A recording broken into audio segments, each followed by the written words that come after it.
Welcome back to Crime Stories. Now, today we delve into the tumultuous history of Gangland Glasgow, a narrative marked by shadows and violence. Nestled on the River Clyde in Scotland's western lowlands, Glasgow presents a striking dichotomy.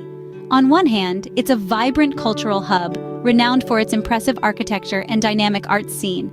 On the other, it holds a grittier, more sinister reputation, shaped by a history of intense gang violence that has woven through the city's fabric for over a century. This darker side of Glasgow is not just a relic of the past, but a persistent shadow that has influenced both the social and cultural contours of the city. From the infamous razor gangs of the early 20th century to the modern organized crime syndicates, Glasgow's streets have been a battleground where power, pride, and survival are contested. Join us as we trace the origins of this violence, from its roots to the present-day efforts to quell it. The gang culture in Glasgow isn't a product of modern times, but dates back to the 19th century. In the winding alleys and the overcrowded tenements of Glasgow, the seeds of organized crime were sown. The city, swollen with the influx of the Industrial Revolution, became a breeding ground for poverty and discontent. This was the cradle of Glasgow's gang culture. In the heart of the city's slums, where life was a daily struggle for survival, the infamous penny mob emerged. This group, initially formed by youths looking for identity and protection, soon became synonymous with street violence and petty crime. The penny mob, named for their extortion tactics, often demanding a penny for passage through their controlled territories, was just the beginning. Glasgow's socio-economic landscape in the 19th century was bleak.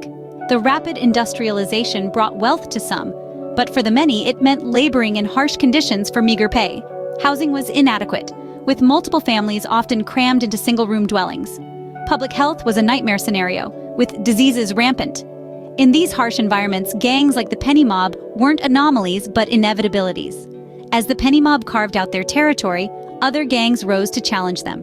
Each group marked their dominance with distinctive sartorial symbols and fierce loyalty to their turf. These gangs provided a perverse sense of belonging and protection to their members, in a city where both were scarce commodities. The inter-gang rivalries were fierce and often bloody. Territory disputes were settled with brutal street fights, and it wasn't uncommon for these skirmishes to end in tragedy. This violence wasn't merely criminal, it was a distorted mirror reflecting the intense social and economic pressures of Glasgow at the time. As the city grew, so did the complexity of its gang conflicts, setting the stage for a century of violence.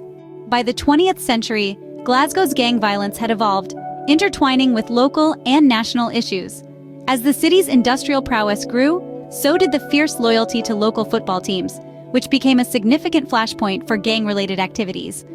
This period saw the rise of notorious gangs, such as the Billy Boys, whose allegiance to the Protestant community and their football team, Rangers, was matched only by their rivalry with Catholic gangs supporting Celtic. Football matches became battlegrounds, not just for sport, but for supremacy on the streets of Glasgow. The tension spilled over into daily life, influencing where one could live, work, or even walk safely. The infamous razor gangs emerged during this era, their members easily identifiable by the horrific scars left from razor attacks, a gruesome badge of honor that spoke of numerous violent encounters. The media played a crucial role in shaping the public's perception of these gangs. Newspapers of the time were filled with sensational stories of gang wars, razor attacks, and the tough streets of Glasgow. These stories, while highlighting the brutality, also unwittingly glamorized the gang lifestyle, embedding a tough, resilient image in the public consciousness. In the midst of this chaos, the role of law enforcement was pivotal. The Glasgow police found themselves constantly under pressure, battling not just ordinary crime, but organized gang violence that was deeply rooted in the city's social fabric. Their efforts to quell the violence were met with mixed success, as the gangs were deeply entrenched within their communities, often seen as defenders of their territories and beliefs. The 20th century also witnessed the rise of women in these gang cultures, not just as bystanders, but as active participants.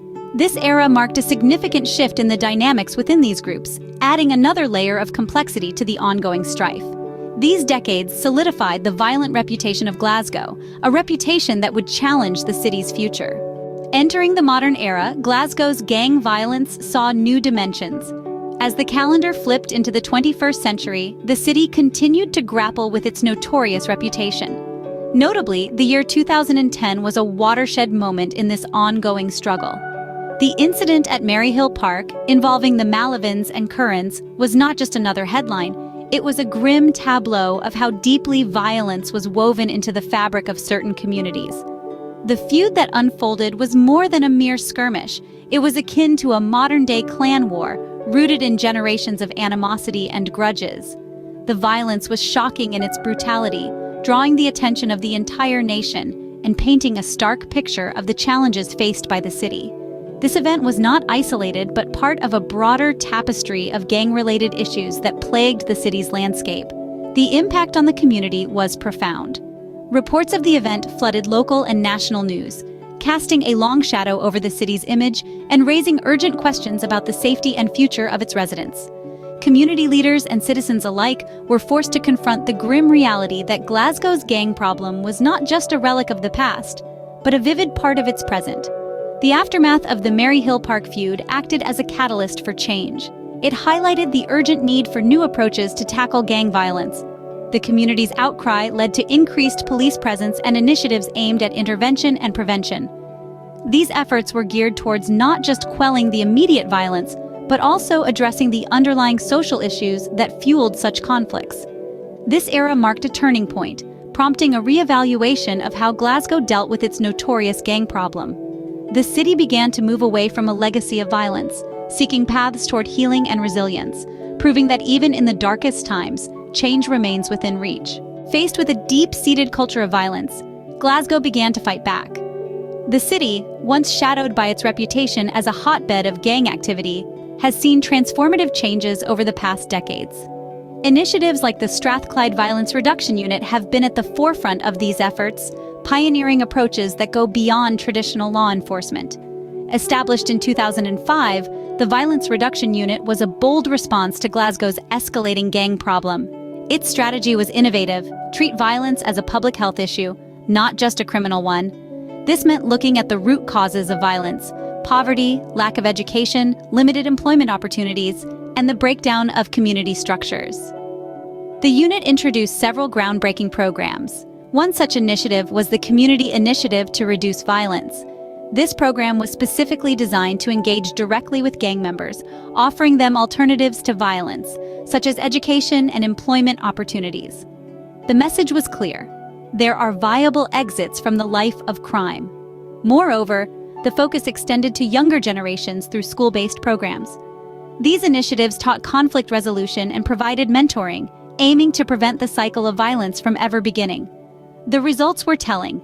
Marked reductions in gang-related violence were noted, and many young people found new pathways that did not lead to criminal activity. Law enforcement also adapted new tactics. Community policing was enhanced, with officers building relationships within neighborhoods. This wasn't just about increasing police presence, but about fostering a sense of security and cooperation between the police and the community. These combined efforts have shown promising results.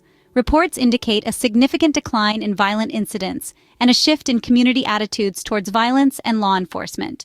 The narrative of fear is slowly being replaced with one of hope and resilience. These efforts represent a beacon of hope, showcasing Glasgow's commitment to breaking the cycle of violence. The journey is ongoing, but the strides made so far illuminate a path forward, not just for Glasgow, but as a blueprint for other cities worldwide grappling with similar issues. The shadows of Gangland Glasgow have long cast over this resilient city, but the light of reform shines bright. From the tumultuous narratives of the penny mob to the modern-day interventions by the Strathclyde Violence Reduction Unit, Glasgow's history is a testament to the city's endurance and capacity for transformation. Throughout the centuries, this city has been a battleground, with violence often spiraling out of football rivalries and deep-seated sectarian conflicts.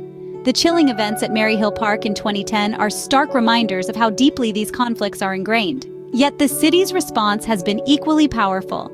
Initiatives aimed at violence reduction have not only curbed crime rates but have also sown seeds of community and hope. As Glasgow continues to navigate its complex history, the focus remains steadfast on healing and growth. The efforts to dismantle the cycles of violence are ongoing, and with each step forward, Glasgow redefines its identity. As we've seen, the scars of Glasgow tell a story of pain, but also of resilience and hope. May the city's journey inspire others facing similar struggles.